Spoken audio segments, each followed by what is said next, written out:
Selamat sore, Bapak Ibu sekalian yang sudah hadir di acara kita sore hari ini. Terima kasih buat waktunya, Bapak Ibu. Di mana kita hari ini akan memberikan update ya, update terkini mengenai situasi kondisi pasar ya. Selain ya kita tahu juga kasus COVID yang kayaknya juga masih belum mereda gitu ya, dan kita juga perlu lihat ya kira-kira dampaknya seperti apa.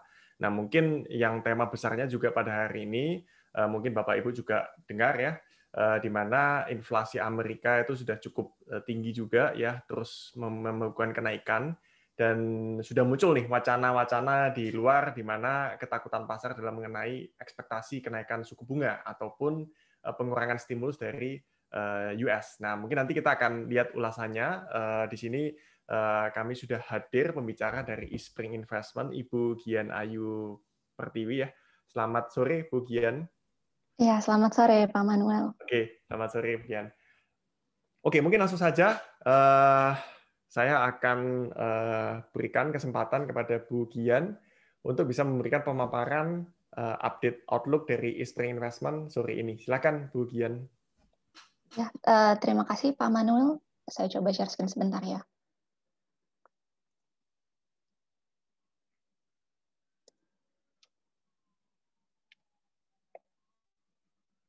Apa sudah terlihat Pak Manuel slides-nya? Sudah. Sudah. Oke. Kalau gitu terima kasih. Saya lanjut saja ya. Ya. Oke. Jadi terima kasih atas waktunya rekan-rekan Moderate pada hari ini, sore hari ini saya akan membawakan briefly market outlook, temanya Managing Taper Expectations. Nah, jadi memang untuk tahun 2021 ini kita melihat ada 3 key investment themes yang pada saat ini masih memegang peran penting yang bisa menggerakkan sentimen di pasar at least until the end of the year. Jadi yang pertama itu kita masih melihat how essential vaccine rollout is, dan sejauh ini globally kalau misalnya kita lihat udah equal to about 46 doses for 100 people administered. Dan kalau ini juga sudah menunjukkan improvement dari bulan Mei sebelumnya itu di sekitar 30-an dosis for every 100 people gitu.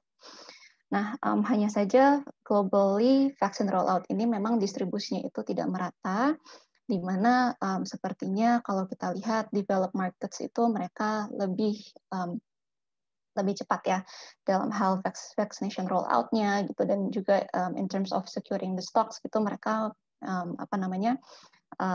lebih punya banyak stok dibandingkan yang emerging markets. Dan hal ini sebenarnya juga yang leads to the second point, global economy recovery, di mana IMF pada reportnya itu merasa bahwa global growth tahun ini it's going to be a recovery year.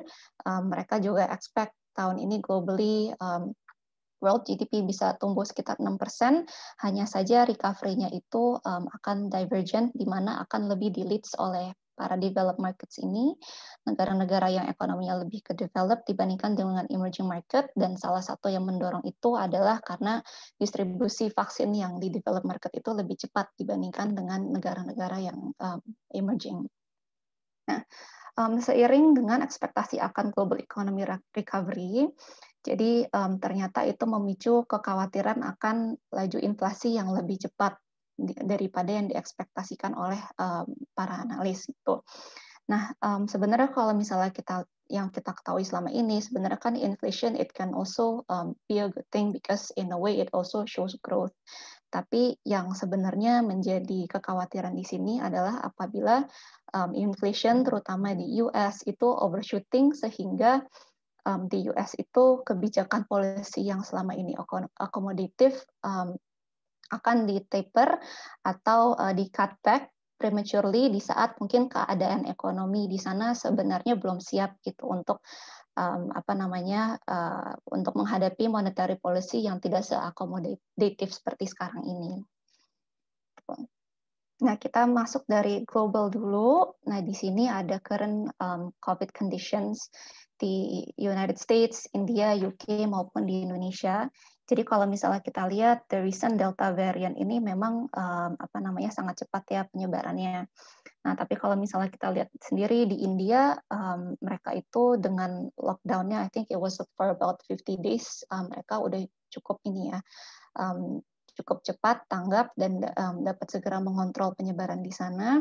Hanya saja memang recent uptick itu dilihat di UK maupun di Indonesia. Gitu. Tapi kalau kita lihat perkembangan beberapa hari terakhir, sepertinya terlihat bahwa PPKM yang telah diterapkan itu slowly showing improving conditions, dan kita juga kalau misalnya lihat chartnya recently for the past couple of days udah menunjukkan daily cases yang menurun ya dibandingkan waktu peaknya kita sempat sampai mencapai di atas 50 ribuan cases on a daily basis. Nah, di sini kita bisa melihat vaccinations rate di in terms of country income level. Jadi kalau misalnya di sini kita sebenarnya bisa ngelihat jelas ya bahwa yang high income countries ini per 100 people-nya itu sudah banyak distribusi vaksinnya gitu dibandingkan dengan upper middle maupun lower middle class gitu. Jadi kalau misalnya di sini kita bisa lihat yang high income countries itu chartnya kalau semakin ke kanan itu menunjukkan bahwa semakin banyak vaksin yang roll out gitu di negara-negara tersebut. Dan kalau misalnya kita lihat di sini Indonesia ini yang ada tulisannya, ada notes-nya ID, kita itu dikategorikan oleh New York Times sebagai upper middle country income level, dan di sini kalau misalnya kita lihat memang kita agak sedikit lagging behind China dan maupun India juga yang kalau misalnya pada chart ini diklasifikasikan di lower middle class. Oke. Dan ini ada projection dari IMF itu. Nah, jadi secara tidak langsung dari chart yang sebelumnya itu menunjukkan bahwa di sini advanced economies terus-terusan di-upgrade ya GDP projection-nya, dan bisa dilihat juga dari chart sebelah kanan negara-negara seperti China, US, Europe dan UK itu mereka terus-terusan mengalami projection GDP yang terus di-increase oleh beberapa institutions, mungkin seperti IMF, World Bank, dan lain-lainnya gitu. Nah, tapi yang kalau misalnya yang menarik di sini, kalau misalnya kita lihat gitu, walaupun mungkin advanced economies terus menikmati revising up of their GDP projections, tapi sebenarnya kalau in terms of growth sendiri, ternyata emerging and developing Asia maupun Asia secara keseluruhan itu diekspektasikan they can grow still faster than advanced economies gitu. Jadi kalau dilihat di sini untuk tahun 2021 advanced economies itu di-expect bisa grow 5,1% pada tahun ini. Sedangkan Asia secara keseluruhan sekitar 7,6%, emerging and developing Asia sekitar 8,6%, dan Asian 5 yang termasuk ada Indonesia sendiri diekspektasikan bisa grow sekitar 4,9% gitu. Jadi sebenarnya melihat dari ini kita we can see that sebenarnya investing in Asia and emerging and developing Asia it's still an attractive alternative ya kalau misalkan dibandingkan dengan advanced economies. Tuh. Nah, di sini ini adalah salah satu indikator makroekonomi penting yaitu PMI atau Purchasing Manager Index. Di sini kalau di chart sebelah kiri itu ada dari sektor manufacturing dan di sebelah kanan itu dari sektor services. Di sini kita ambil sampel of developed market seperti US, Eurozone, Japan, dan China, di mana kalau PMI ini mereka ada threshold levelnya yaitu di level 50, di mana yang kalau misalnya angka PMI-nya menunjukkan di atas level 50 itu menunjukkan bahwa kegiatan ekonomi di negara tersebut dan di sektor ini sedang mengalami ekspansi. Nah, jadi kalau kita lihat, emang we have been moving away from the worst waktu di bulan Februari Maret tahun 2020, dan sekarang data-data ini juga sudah perlahan menunjukkan kalau recovery itu sudah lebih stable, dengan PMI dari negara masing-masing ini has been consistently showing a level of more than the threshold of 50. Nah, tapi memang a recovery seen in macroeconomic indicators itu ternyata menimbulkan kekhawatiran juga, terutama dari inflation di US itu. Tapi kalau misalnya kita bisa lihat dari sini, di chart sebelah kanan itu adalah inflation expectations dari para konsensus yang sepertinya exceeding narrative dari the Fed itu sendiri gitu. Jadi kalau di sebelah kiri ini ada rangkuman dari naratif beberapa personal dari the Fed gitu. Yang bisa kita simpulkan adalah bahwa inflation bahkan sampai per bulan Juni kemarin itu shooting up ke sekitar level 5,4%. Tapi kalau misalnya kita lihat sebenarnya komponennya itu bersifatnya masih transitory atau yang sepertinya bersifat hanya sementara gitu. Selain sementara itu juga kemungkinan karena low base, karena kalau kita lihat hal-hal yang mendorong inflation di US kemarin itu adalah kebanyakan lebih kayak ke transportation industry ya. Jadi mungkin yang tadinya orang-orang udah nggak traveling lagi gitu, jadi harga-harga transportation cost juga bisa akhirnya bisa naik kembali karena banyak orang yang sudah mulai traveling lagi gitu.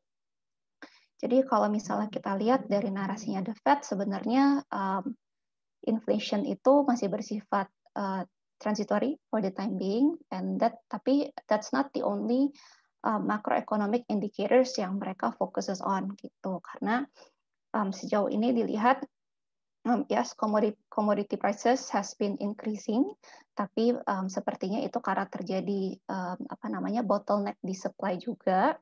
Karena bagaimanapun juga sekarang supply and demand-nya juga masih belum merata ya, karena recovery secara global itu juga tidak merata, masih belum merata akibat dari masih banyaknya beberapa negara yang harus deal with the COVID-19 pandemic. Tapi ternyata di sebelah kanan itu ada chart yang menunjukkan bahwa labor market di US itu masih still slacking dari sebelum dari level sebelum pandemi ini terjadi gitu. Jadi sejauh ini kalau misalnya kita lihat narasinya The Fed sendiri itu mereka masih komit untuk menjaga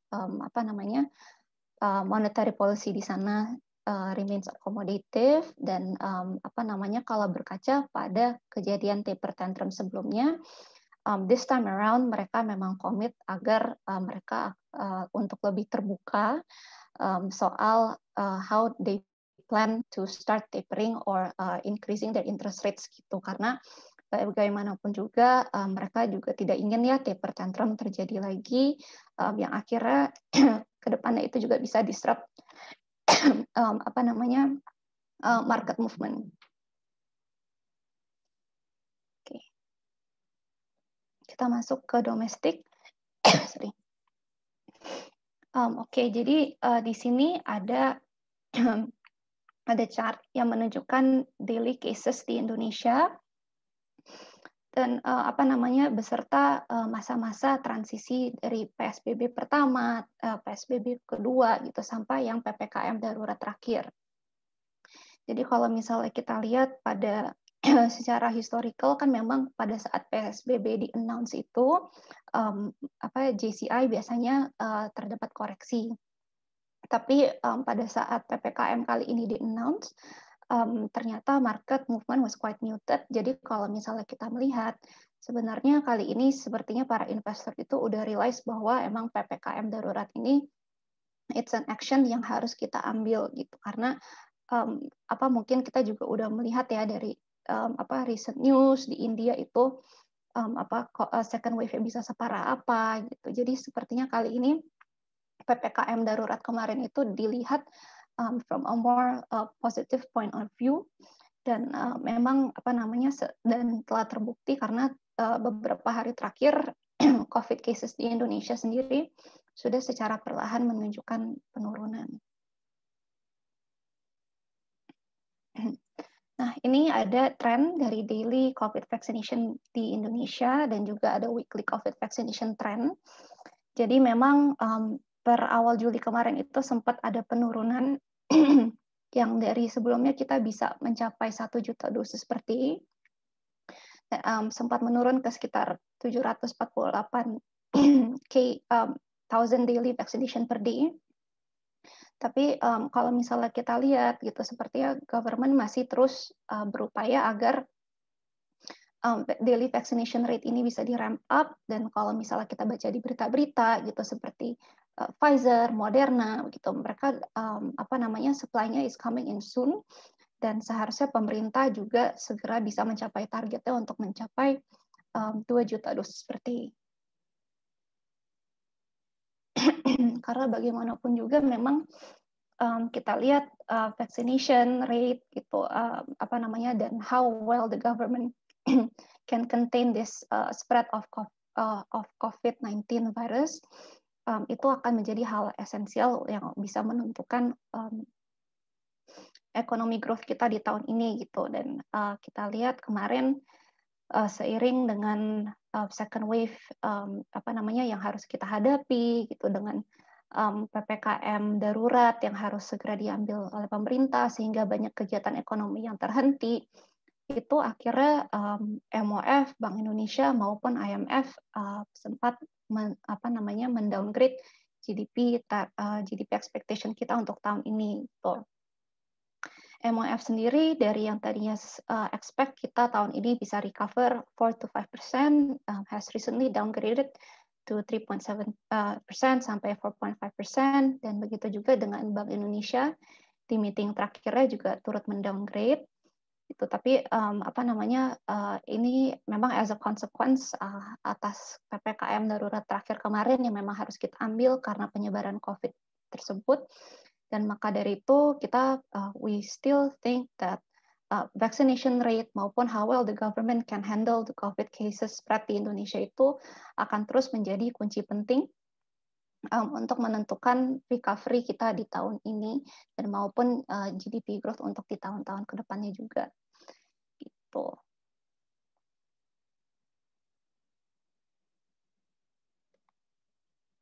Oke, jadi in summary memang kita lihat ada 3 hal yang crucial untuk sebagai tema investasi untuk tahun 2021 ini, at least sampai akhir tahun ini. Jadi kalau misalnya kita lihat positive vaccine rollout development is very crucial globally maupun juga secara domestik sendiri, karena bagaimanapun juga ini yang kedepannya bisa menentukan ekonomi recovery akan ke arah mana gitu, dan apakah akan sesuai ekspektasi para konsensus maupun government entities gitu. Tapi walaupun kalau misalnya kita lihat vaccination rate sepertinya hopeful both globally maupun domestik, di Indonesia sendiri juga kita lihat makin banyak orang yang juga entusias untuk divaksinasi dibandingkan waktu pas awal-awal. Tapi memang ke depannya kita masih melihat ada resiko di market, yaitu tentang bagaimana cara ke depannya The Fed akan mengkomunikasikan rencana mereka untuk menaikkan suku bunga dan memulai tapering di US. Gitu. Oke, mungkin itu sekian dari saya. Terima kasih rekan-rekan Moduit. Mungkin Pak Manuel, kalau misalnya ada tambahan atau bisa dilanjutkan, thank you. Oke, Kian. Ya mungkin sambil Bapak Ibu kalau ada yang mau ditanyakan boleh langsung diketikkan di kolom chat ya. Oke, jadi tadi sekilas kalau saya mendengarkan Bu Gian, dikatakan bahwa inflasi yang terjadi di Amerika saat ini itu cenderung tempor ya, Bu Dian ya. Nah, kalau memang tempor gitu, apakah wacana kenaikan suku bunga ataupun tapering yang ini itu tetap akan terjadi dalam waktu dekat atau mungkin maksudnya kira-kira kapan nih sebenarnya itu yang mungkin bisa coba dijelasin di bagian. Ya, oke. Jadi apa namanya? Kalau misalnya kita nih The Fed kan pada saat ini lagi ada meeting 2 harinya ini. Tapi kalau dari hasil rapat sebelumnya itu kita lihat mereka apa namanya? Mereka ekspektasikan untuk di tahun 2023 itu kira-kira bisa 2 kali suku bunga di sana dinaikkan gitu. Nah, so far view-nya mereka itu dan apa namanya? Jadi masih untuk di tahun 2023. Sejauh ini wacana tentang mereka tapering itu belum di-announce dan sepertinya kalau misalnya kita melihat mungkin baru nanti akan ada obrolan lanjut di pertemuan meeting yang besarnya yaitu Jackson Hole Symposium yang biasanya diadakan pada bulan Agustus nanti. Tapi kalau misalnya kita lihat dari historical sebelumnya gitu, untuk melakukan tapering itu biasanya apa namanya mereka itu melakukan tapering sekitar about 10 to 12 months before suku bunga itu sendiri bisa mereka naikkan secara perlahan. Gitu mungkin timeline-nya seperti itu Pak Manuel. Jadi memang apa namanya kita juga harus closely watch 2 hari hasil rapat mereka meeting 2 hari ini apakah narasinya akan masih tetap sama atau akan ada perubahan dari ekspektasi tersebut seperti itu. Oke, ya kebetulan malam ini ya, setahu saya juga akan ada hasil dari rapat FOMC meeting ya, yang sudah berlangsung dari kemarin ya, Bu Kian. Ya, ya. Biasanya statement-statementnya Jerome Powell ini yang cukup penting gitu ya, yang mungkin bisa kita ikutin ya. Tapi sampai sekarang kelihatannya ekspektasinya masih inflasi ini cenderung temporer gitu ya, kurang lebih ya, Bu Kian ya. Iya betul Pak Manuel, kurang lebih seperti itu.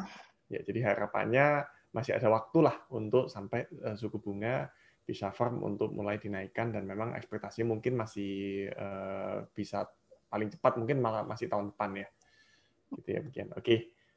Mungkin dari Bapak Ibu silakan kalau ada yang mau ditanyakan boleh langsung diketik juga di kolom chat. Nah, kira-kira nih kalau dengan situasi seperti ini, pertanyaannya pasti apakah masih menarik nih kalau kita invest di obligasi ataupun saham untuk situasi saat ini ya, specifically mungkin kita bicara untuk market lokal ya, Indonesia, berarti obligasi pemerintah Indonesia dan juga saham di Indonesia. Nah, kira-kira pandangannya dengan ekspektasi tadi bagaimana, Bu Kian? Oke. Jadi pada saat ini memang apa namanya kita itu cenderung untuk advice adanya diversification of both of the asset classes karena walaupun kita lihat investasi di equity itu masih menarik gitu apalagi terutama di JCI ini sebentar lagi kita juga akan menyambut several technology companies listing jadi representing a new sector di Indonesia.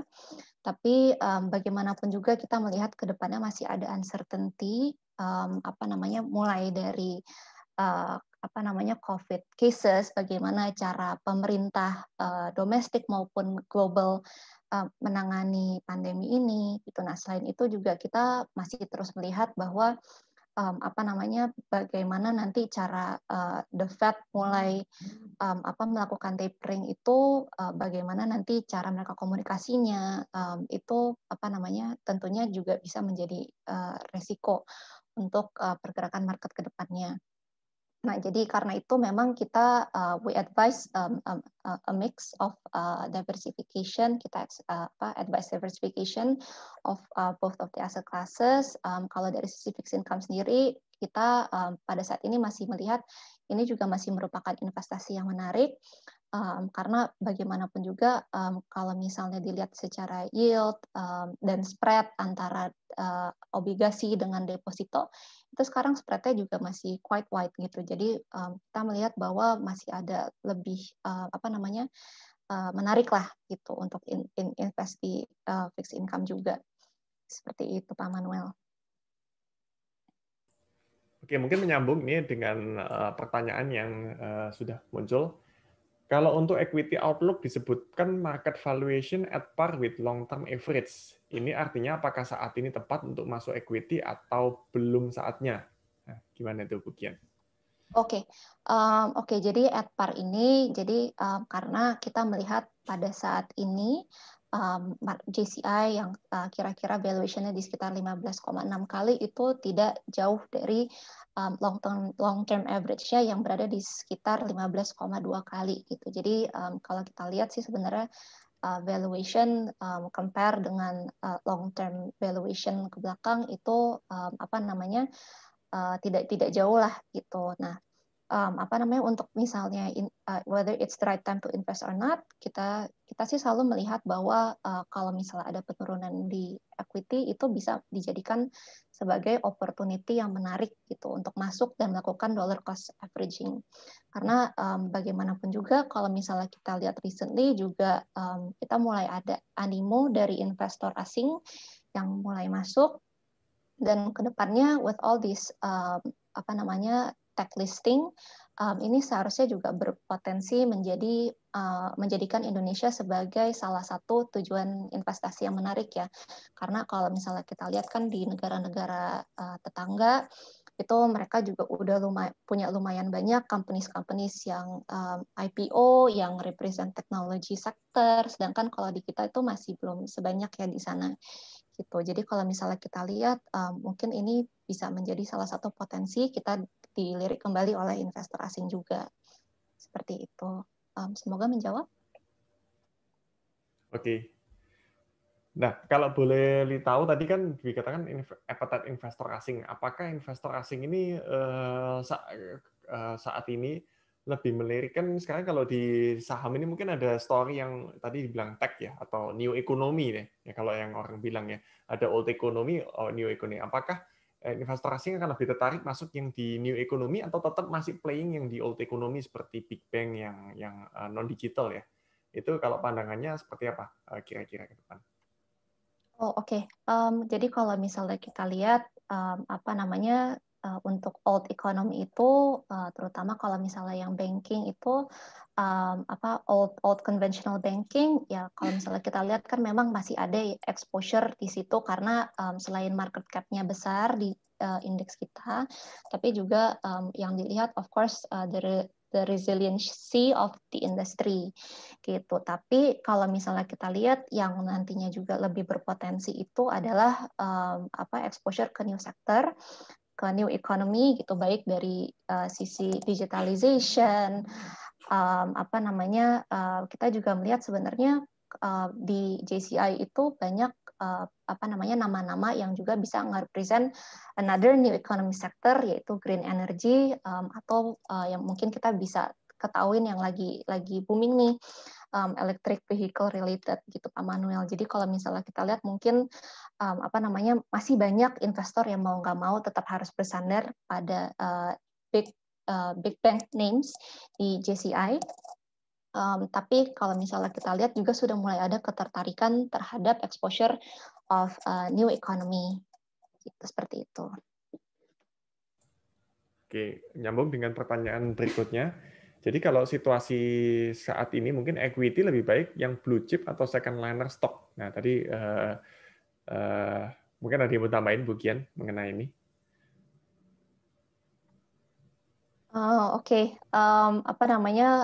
Yaitu mungkin nanti dikembalikan ke profil risiko masing-masing juga gitu, karena kalau misalnya dari blue chip stocks gitu, terkadang kita bisa merasa lebih nyaman untuk invest di nama-nama tersebut, selain mungkin karena dari sisi fundamental, keterbukaan dari company-company yang emang udah listed as blue chip, market cap yang quite resilient. Selain itu mungkin kalau yang untuk blue chips ini dari sisi liquidity itu juga sudah lebih mendukung gitu. Jadi mungkin nanti bisa dikembalikan kembali ke profil risikonya masing-masing gitu. Apakah memang lebih nyaman untuk investasi di nama-nama blue chips, atau mungkin kalau misalnya lebih berani mungkin bisa lihat di nama-nama second liner gitu. Tapi ya mungkin yang bisa saya sarankan itu Pak Manuel, bahwa dikembalikan ke profil risikonya masing-masing. Oke. Nah mungkin kalau nyambung ke produk yang juga dipasarkan oleh kami, di situ kan ada Eastspring Investment Value Discovery. Nah kalau itu sendiri fokusnya saat ini pemilihan stoknya itu lebih ke arah mana? Bagian apakah ke new economy juga, old economy, atau mungkin tadi bisa lebih overweight di big caps atau small caps. Jadi kira-kira strateginya bagaimana dari Spring untuk saat ini? Oke, jadi memang kalau untuk value discovery ini kita itu ada ketentuan untuk apa namanya, lebih condong ke investasi kepada yang big caps gitu. Tapi di sini juga untuk big caps-nya kita itu juga quite selective. Jadi yang kita pilih adalah big caps yang emang resilient, dan selain itu juga big caps yang apa namanya, sekarang ini juga udah kalau kita lihat pada beberapa names yang emang udah kapitalisasinya juga udah cukup, dan secara tidak langsung juga bisa nge-represent new economy sector gitu. Jadi kalau kita lihat juga udah ada beberapa nama yang bisa represent apa namanya, digitalization gitu, dan sebenarnya sebagai proxy dari digitalization itu sendiri juga kita bisa invest di yang mungkin telco related stocks, karena bagaimanapun juga kalau misalnya kita lihat terutama pada saat pandemi ini kebutuhan data itu tentunya meningkat ya, dan bagaimanapun juga untuk apa namanya, proses digitalization itu kan juga emang membutuhkan data yang di-provide oleh all these telco and telco related companies untuk bisa bekerja dengan baik gitu. Seperti itu Pak Manuel. Oke. Ya mungkin saya tambahkan sedikit informasi ya buat Bapak Ibu. Jadi kalau memang lihat performance dari Spring Investment Value Discovery ini sebenarnya cukup bagus ya, karena kalau lihat dari year to date itu naik sekitar 8,2% ya, dibandingkan dengan IHSG yang hanya naik sekitar 3,58% ya. Jadi seperti yang kita tahu, kalau fund itu bisa outperforming dari indeks, itu tentunya adalah hal yang sangat positif ya, sehingga kita juga bisa mempercayakan investasi ke produk ini gitu ya, terutama di equity fund. Oke, mungkin kalau untuk obligasi tadi saya kembali lagi ya, mungkin kalau yang nggak mau ke equity, mungkin sekarang preferensinya obligasi. Nah, kalau untuk obligasi sendiri kan kita ada produk dari apa namanya, eSpring juga ya, eSpring Investment Yield Discovery. Nah, mungkin apa sih kelebihan dari produk eSpring Investment Yield Discovery ini, bagian yang bisa mungkin ditonjolkan, difokuskan oleh investor gitu? Oke, jadi kalau misalnya untuk yang yield discovery ini gitu, karena memang kalau misalnya kita lihat ke depannya apa namanya, seiring dengan masih adanya uncertainty mengenai kebijakan suku bunga di US nanti realisasinya seperti apa, apa namanya. Tapi kalau misalnya kita lihat kan kalau di Indonesia sendiri juga masih lebih akomodatif. Jadi kita sebenarnya sesuai dengan yield discovery ini, kita itu strateginya memang lebih preferred untuk yang shorter tenure duration gitu. Jadi apa namanya, karena kita apa namanya, melihat bahwa obligasi yang emang shorter tenure ini juga demand-nya masih ada, apa namanya, apalagi terutama dengan spread yang masih menarik kalau misalnya dibandingkan dengan time deposit rate ya, currently seperti itu Pak Manuel. Oke, kalau untuk target return-nya ada nggak kira-kira yang bisa diekspektasikan gitu kalau di investment yield discovery ini? Oke, untuk sorry, untuk target return sih kita sebenarnya tidak bisa Hmm, menjanjikan ya. ya. Apa namanya, bagaimanapun juga itu Hmm. kita tidak bisa menjanjikan return ke depannya seperti apa gitu. Tapi ya yang mungkin bisa kita sampaikan adalah strateginya bahwa pada saat ini untuk yield discovery, apa namanya, kita juga masih percaya sebenarnya demand untuk yang short tenure duration ini seharusnya masih masih menarik. Gitu Pak Manuel. Oke. Ya, jadi mungkin preferensinya adalah saat ini lebih banyak di tenor yang lebih pendek karena untuk mengantisipasi kalau memang ada kenaikan potensi suku bunga juga ya mungkin ya. Kian ya, terlepas juga sekarang yield-nya mungkin juga Hmm. sudah agak di bawah karena suku bunganya juga peluang untuk turun laginya bisa dibilang minim sekali Iya, ya, quite Gian ya. limited. Iya, Jadi iya lebih betul. agak defensif ya. Iya Pak Manuel. Oke, jadi Betul. kira-kira itu pandangan dari Spring untuk strateginya. Oke, mungkin satu lagi kalau produk yang satu lagi ada juga Spring Investment Cash Reserve ya. Itu yang juga bisa dipakai untuk jika Bapak Ibu hanya sekedar ingin mencari aman gitu ya dengan mungkin return yang stabil gitu ya, sedikit atas distribusi itu juga bisa jadi alternatif. Oke, mungkin Bapak Ibu silakan kalau ada yang mau ditanyakan mengenai market ataupun spesifik ke produk juga silakan. Mungkin bisa diketikkan di kolom chat ya, Bapak Ibu.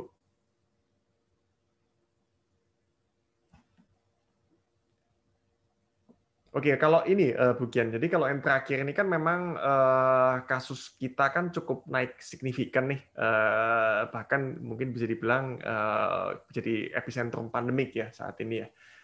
Cuman mungkin agak belakangan beberapa hari mungkin sudah agak turun, tapi belum kelihatan kalau penurunan yang cukup signifikan. Nah, tapi kalau lihat di marketnya itu sebenarnya tidak seperti market tahun lalu ya, Bu Gian ya, yang begitu kekhawatirannya setinggi itu sehingga marketnya langsung drop signifikan. Nah, menurut Bu Gian, apa yang membedakan kondisi saat ini, meskipun COVID-nya lebih parah, tapi marketnya tidak separah kondisi tahun lalu di saat malah COVID kita nggak separah ini gitu. Ya, oke. Sebenarnya kalau misalnya kita lihat salah satu faktor penting yang juga ngedrive sentimen itu karena yang pertama vaksinasi gitu. Setidaknya kalau dibandingkan dengan sebelumnya vaksinasi itu sudah ada dan di Indonesia sendiri juga roll out-nya sudah berjalan gitu. Apa namanya ya walaupun mungkin in terms of securing the stocks kita dan negara-negara sepantaran kita itu tidak sehebat dengan developed markets. Nah, yang kedua itu yang kalau misalnya kita lihat adalah how fast the government mengambil keputusan untuk menerapkan PPKM emergency kali ini. Kalau dibandingkan dengan India, mereka itu kalau nggak salah sekitar 50 sampai 60 hari ya. Setelah second wave mereka mulai, itu baru mereka mengambil keputusan untuk melakukan lockdown gitu. Dimana kalau misalnya kita lihat kemarin itu ke pemerintah kita itu mengambil keputusan dalam waktu 30 hari sejak pertama kali kita juga mulai merasakan second wave dimulai gitu. Jadi kalau misalnya sebelum-sebelumnya waktu PSBB pertama atau kedua di-announce kan kita lihat market biasanya 2 harinya itu mengalami penurunan, tapi pada kali ini PPKM emergency market malahan stable karena kalau misalnya kita lihat kita juga udah cukup bercontoh pada India dan sepertinya memang ada kekhawatiran jangan sampai gitu kasus yang terjadi di India terjadi di sini juga gitu. Jadi kalau misalnya kita lihat kali ini PPKM yes ke depannya of course ada resiko akan ada dampak terhadap ekonomi Indonesia, tapi memang kali ini sepertinya view-nya lebih positif that it is what we have to do gitu karena ya mungkin masih di beberapa bagian itu mungkin juga masih ada yang edukasi tentang pandemi ini tuh mungkin masih kurang atau mungkin vaksinasi roll out-nya juga belum terjangkau sampai daerah-daerah yang yang mungkin lebih masuk atau yang mungkin secara struktur ekonominya juga nggak sememadai kita yang di kota-kota besar gitu. Jadi kalau misalnya kita lihat memang kali ini yang membedakan kedua itu sih dari sisi vaksinasi sama dari sisi seberapa cepat kita mengambil keputusan untuk memberlakukan PPKM emergency kali ini, Pak Manuel. Oke, baik. Ya. Oke, dari Bapak Ibu silakan kalau masih ada yang mau ditanyakan.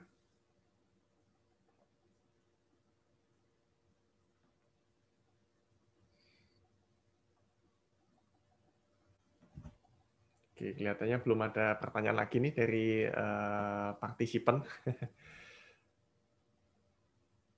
Oke, mungkin kalau memang belum ada pertanyaan, nggak apa-apa, Bapak Ibu nanti bisa juga ditanyakan ke advisor yang mengundang ya, kalau memang Bapak Ibu diundang oleh advisor, tapi kalau Bapak Ibu ikut dari luar juga bisa ditanyakan ke support kami ya, untuk nanti bisa kita sampaikan juga. Mungkin sebelum saya akhiri, Bu Gian kira-kira ada statement closing gitu ya, kira-kira pandangannya tadi summary-nya seperti apa, dan mungkin advice yang juga bisa dipertimbangkan ke Bapak Ibu yang hadir di sini. Ya, oke. Jadi mungkin in summary, pada saat ini kita memang tema investasinya kita memang banyak advice untuk banyak diversifikasi dan mengambil kesempatan begitu misalnya ada sedikit koreksi di market, kita juga advice untuk averaging karena bagaimanapun juga outlook-nya kita lihat dari sisi equity maupun fixed income masih menarik. Equity dari sisi potential recovery, apalagi terutama kalau misalnya didukung dengan vaksinasi rollout yang bisa dipercepat. Selain itu juga kita melihat di equity all these upcoming tech IPOs juga seharusnya bisa menjadi opportunity yang menarik. Tapi bagaimanapun juga kedepannya untuk both of this asset classification kita juga melihat bahwa kedepannya itu masih bisa ada risiko dari uncertainty, terutama dari nanti keputusan The Fed, bagaimana mereka akan menentukan monetary policy kedepannya. Jadi memang untuk sementara ini kita masih advice untuk diversification. Tapi ya once ada opportunity di market, we think it will always be a good time untuk averaging your investments dan tentunya dikembalikan ke profil risiko masing-masing. Seperti itu Pak Manuel. Oke, baik Bu Kian. So, ini sebelum kita closing ada satu pertanyaan susulan nih. Untuk ini bantuan langsung tunai ya. Kemarin kan pemerintah juga nambah nih BLT-nya. Nah itu kira-kira sudah cukup efektif atau bagaimana Bu Kian?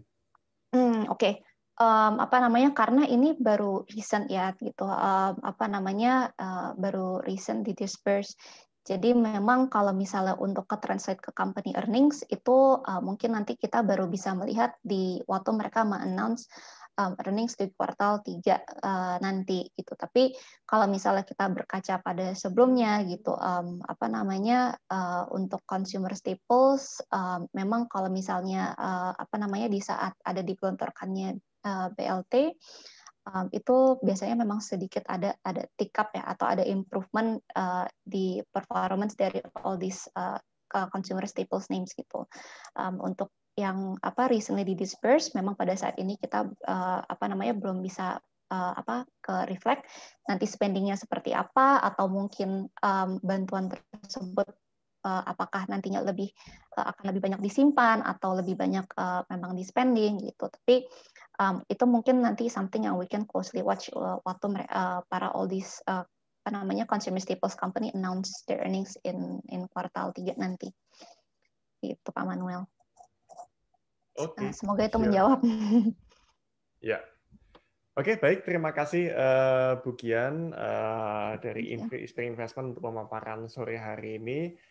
Terima kasih juga buat Bapak Ibu sekalian yang juga sudah mengikuti acara kita. Jika Bapak Ibu ada pertanyaan nanti boleh ditanyakan juga ke kami atau ke advisor. Mungkin itu saja. Semoga kita semua sehat selalu ya. Selamat sore semuanya. Sampai ketemu di acara berikutnya. Terima kasih. Thank you. Stay healthy, stay safe.